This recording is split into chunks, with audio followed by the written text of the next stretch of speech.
Stampers, it's Kim Vogel, and today I'm going to share with you a really quick and simple 3D project that I use for a lot of my different events when I want something, little party favor or something to have on the tables. And this is just what I call my little 3x3 box. Really cute and simple, great use of some old designer series paper. However, this happens to be new paper. This is the Petal Garden paper that's in our current annual catalog. And inside of this, I just have some little fruity candy left over from my son's wedding, and these little boxes are going to be one of the gifts that I give out at a retreat that I am hosting in a couple of weeks. And as I was making them for my retreat, I thought I would share the measurements with all of you.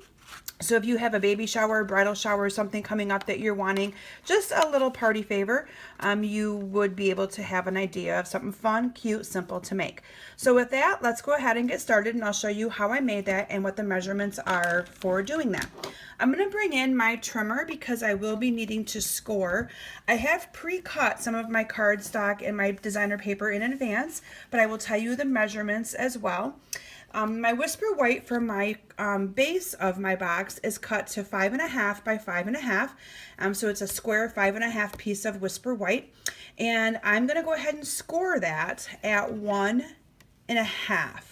So I'm going to be putting this on the 1.5 and using my scoring blade. So I moved my cutting blade completely out of the way. I've done that before and cut instead of scoring. I'm going to go ahead, I'm going to score this on all four sides. So again, I'm scoring this at 1.5 on all four sides of this piece of 5.5 by 5.5 cardstock. So let me get this scored real quick.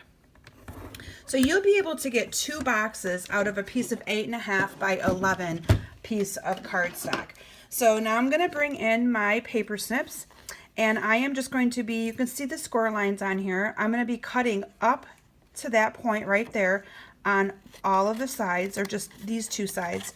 So I'm snipping up to that line and that line, and now I'm going to go over to the other side and do them on the opposite side. Now it doesn't matter which side you cut these on, but you only want to do it on the opposite side.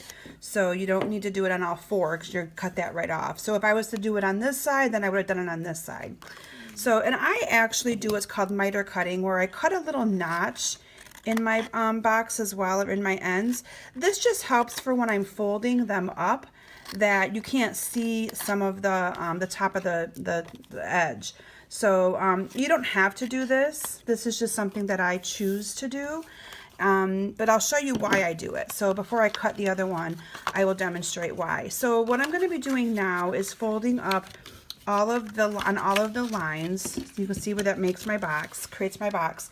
So on this side where I've got those cut, I'm going to fold those two in, and you can see that when I fold that and glue that in, there's going to be nothing showing at the top. However, on the side that I did not do what I call the miter cutting, I bring these in, you might be able to see some of that overlay on the top. So I like to just cut them in a little bit, and it just makes it look cleaner and neater. Again, it's not necessary that you do this, but I just choose to do that. So if I was probably making 100 of these boxes for like a wedding or a bridal shower or baby shower, I probably wouldn't take the time to do this unless you were able to enlist some help to get them done. So anyway, I went ahead and did that for the purposes of demonstrating this for you today. And then what I like to tell everybody when I demonstrate these is people always struggle with where to put the adhesive. So I always say make a tent. So I made a tent, so little tent that kids can play under, cute little tent. And then you know your adhesive goes on those four tabs. So that is kind of my rule of thumb. And I am using Fast Fuse, and I am just making a little X on all of these four tabs. And then I will be folding this up to create my box. And when you fold these up and in, you want to line up this edge with that fold line, okay? So I am going right to that edge. Let me get back in here so you guys can see. I apologize for that. I'm going right to that edge. So this right here is going to go right with that edge, because you want it to be a really nice box. So see how you cannot see where I cut those down? If I didn't cut those down, those might stick up a little bit further up. And so that is why I like to fold or to cut those in. Again, going to get them lined right up and right up again. So there I have my cute little base for my box. And now we're going to go ahead and do the lid. Let me bring my cutter back in here. And I cut my box at 4 5/8. And I know the 5/8 can always be scary, so I'm going to show you the 5/8. So my 5/8 is 4 1/2, so 4 1/2 plus 2 additional little lines, which is 1/8. So it's actually 4 5/8. But I always like to tell people in ways that they'll understand and they'll remember. So if you go to 4 1/2 and 2 additional little lines on your cutter, that is where you're going to cut this paper. So it is 4 5/8 by 4 5/8. And this is a piece of the Petal Garden Designer Series paper that I have cut. And now I'm going to go ahead and score this. And this one I'm going to score at 1 inch on all 4 sides. So I'm going to go ahead and score it at 1 inch. Again, and I'm doing only 1 inch instead of 1 1/2 inch because I want you to be able to see, and I'll bring the sample back in here in just a moment.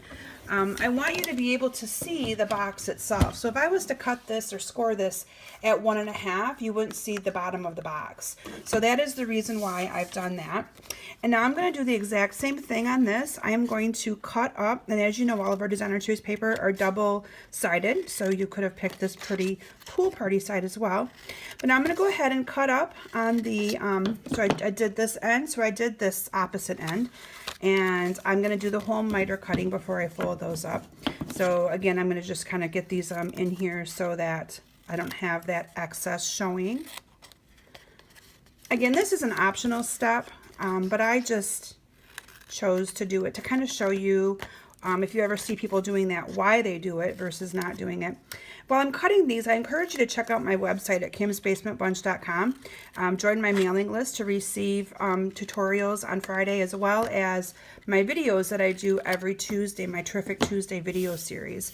I always give something away the following week just for commenting on my videos. So I encourage you to check that out and get involved with that.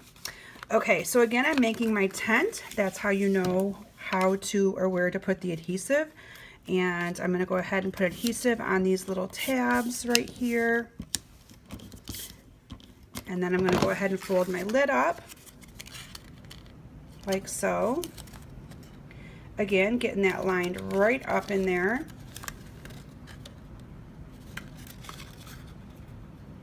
And there you have the lid that would fit perfectly on the little box. Voila! Now at this point, you can decorate the top of that box any way you'd like. You could make a belly band for it, or you could just do something simple. I simply chose to do a grateful for a friend like you, and I chose that greeting from the Bunch of Blossoms stamp set. It's right over here. And then I just punched that out with a 1 3/4 inch punch, put a piece of the fresh fig behind it, cut out with a 2-inch circle punch, and added a little bit of the ribbon to coordinate some of the mini sequins in the, whoop, there one fell off, some of the mini sequins, and a couple of rhinestones to top that off. But you could top it off any way that you would prefer. So anyway, I hope you enjoyed this cute little 3D project. Again, it's a great project to do, quick and simple, for any kind of event that you have coming up in your future. I hope you enjoyed it, and I look forward to seeing you next week. Have a great day. Bye.